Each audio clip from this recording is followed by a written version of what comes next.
areas of depression in India. Malgovernance. Democracy has meant that more and more people want accountability. And that accountability can be fixed at a level which they can identify. I think more than anything else, if we have become dysfunctional today as a democracy, and I think we have in various ways, it is because there is still too much in Delhi. After 1991, when we replaced the license control Raj with a form of market economy, there ought to have been corresponding political reforms. Those political reforms were never undertaken. And today we are in a situation where perforce, by the strength of third fronts, fourth fronts, regional parties, federal front, we are blundering into a situation where people want more for their states. Yes, there are problems, because one of the issues which the distribution of the centralization had was the idea of the redistributive center. I mean, Manipur does not generate enough resources to be viable. There are certain other states which too doesn't generate. But Jharkhand does through its mineral wealth.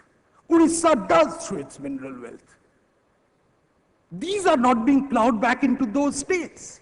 One of the incidental outcome of this Coalgate issue was that an objection of the state government of Orissa, for example, which says, you are mining. The mining is a dirty industry. You are mining most of it from our state. It is only therefore logical that there should be a preferential allotment to industries based in our state.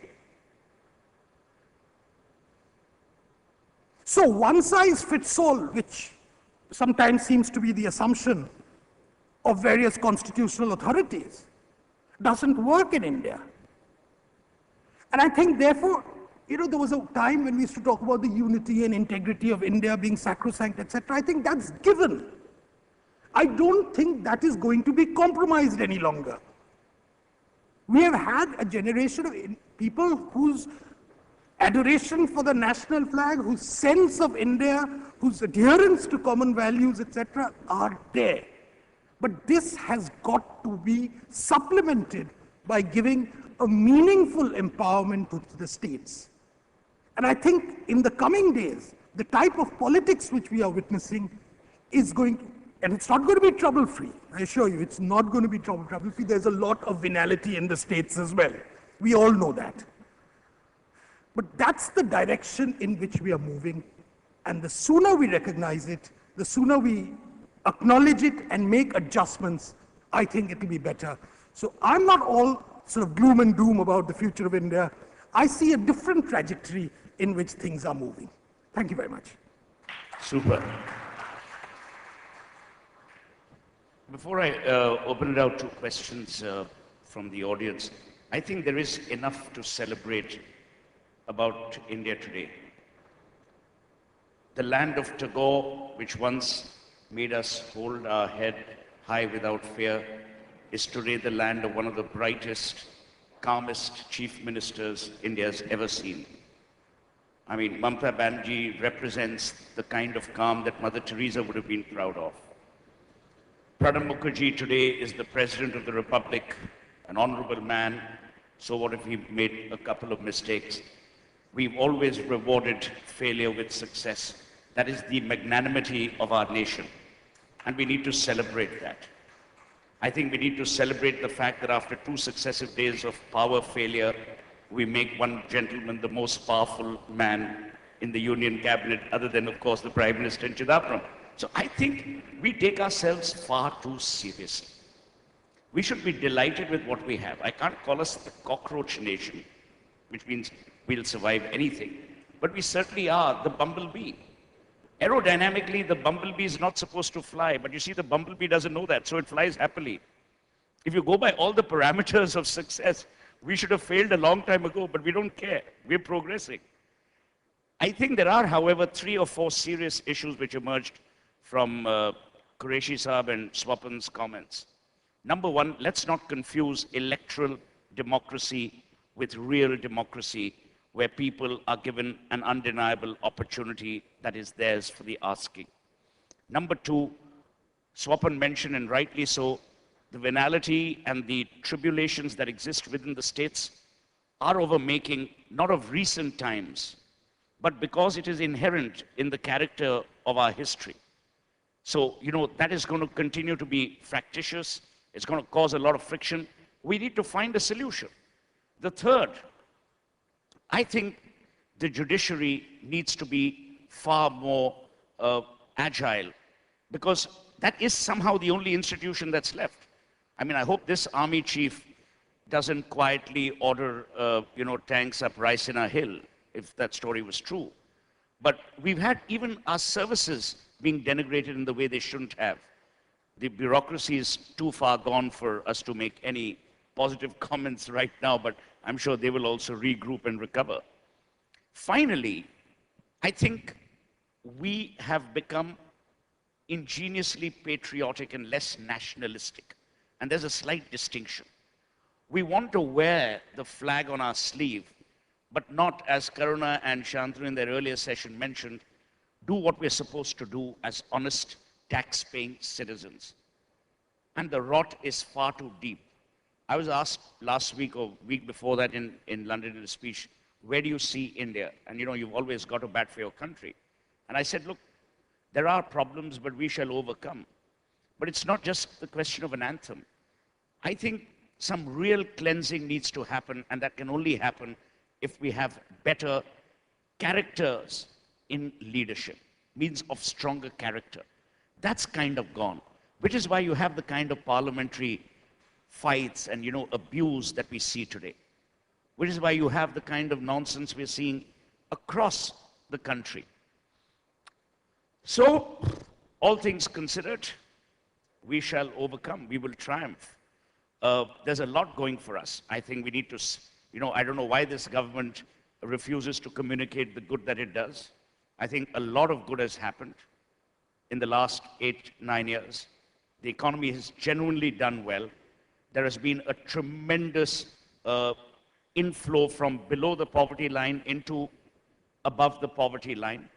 11 crore Indians today benefit from electricity, which had never happened. You've added almost, 50,000 megawatts of power or 20,000 megawatts of power, which had never happened. We somehow have become a nation where we want to only identify the problems. And somehow solution making and solution consensus escapes us. I don't think ever we are ever seeking consensus in terms of, finding a solution. I mean, this logjam in Parliament is despicable, reprehensible, with parliamentarians fighting like school children, or even worse. And, I mean, you may hold Parliament to ransom, but you don't have any business to hold the people of India to ransom and not allow basic bills to be passed. And I think that is an enduring fallacy of democracy. Why? Several bills. Now, Swapan, I know where your political leanings are. I'm absolutely apolitical, and I couldn't be bothered, whether it's the BJP or the Congress or anyone. And, the difference is that it's all right to talk in conferences like these amongst Indians, but when you go abroad, and when you're asked, why is Brand India the way it is? That's when you begin to wonder why we become such self-goal scorers in our country. And that's a reality. We love scoring self-goals. And we don't celebrate the good, we don't communicate the good. So on that note, very happy note, may I invite questions. Now, unlike other moderators, I'm pretty rude. So please ask a question. If you want to make a comment, go to Harry Dahl and he'll invite you to speak next year. Karuna.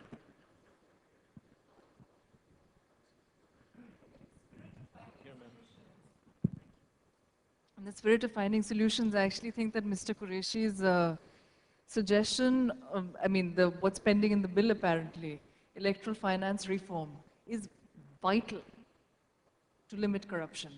And I would really be interested in sort of hearing precisely what what are the various alternatives? I mean, what already exists in the bill? And so, for instance, in the States, they have anything above $1,000 in terms of a campaign contribution goes on a website. So transparency is one answer, but another answer that I think Rahul Gandhi proposed in the debate on the Lokpal that got glossed over and missed was that he said that the Lokpal would only provide an accountability mechanism ex post facto, which is that after the corruption has already happened. Before the corruption happens, what we need, what would prevent it most is electoral reform. So for instance, one possibility is transparency. The other possibility could be, giving... What's the question, Karuna? Limited, allocating funds to fight campaigns. So I was wondering what the options were like, in the bill and outside. So what are the options in the bill and outside? Now do you know why our judges take so long to deliver judgments? Because they're reasoned. No, because the councils are all over the Ratio place. decidendi. Karuna, I appreciate your comment about Lokpal. That was the point which I made at the peak of the movement when no minister dared to take on Anna Hazare. I said, Lokpal, what will it achieve? Catch a few the top leaders, but through electoral reforms, we want to catch them at the gate. Don't let them come to power.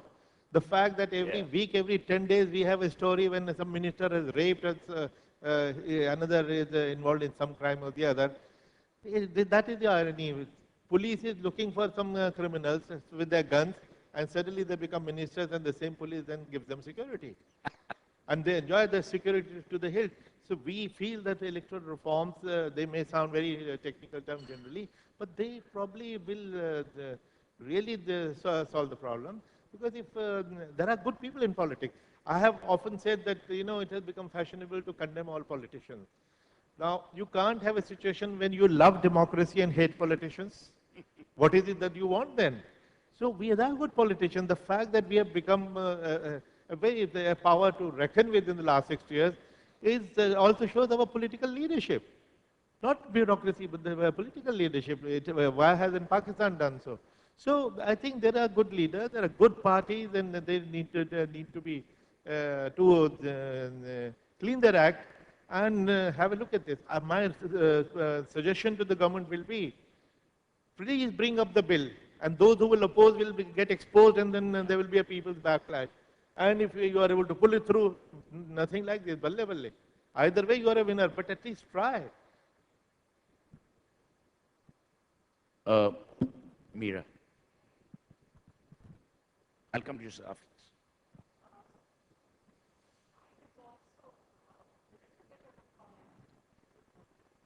You're allowed diplomatic immunity.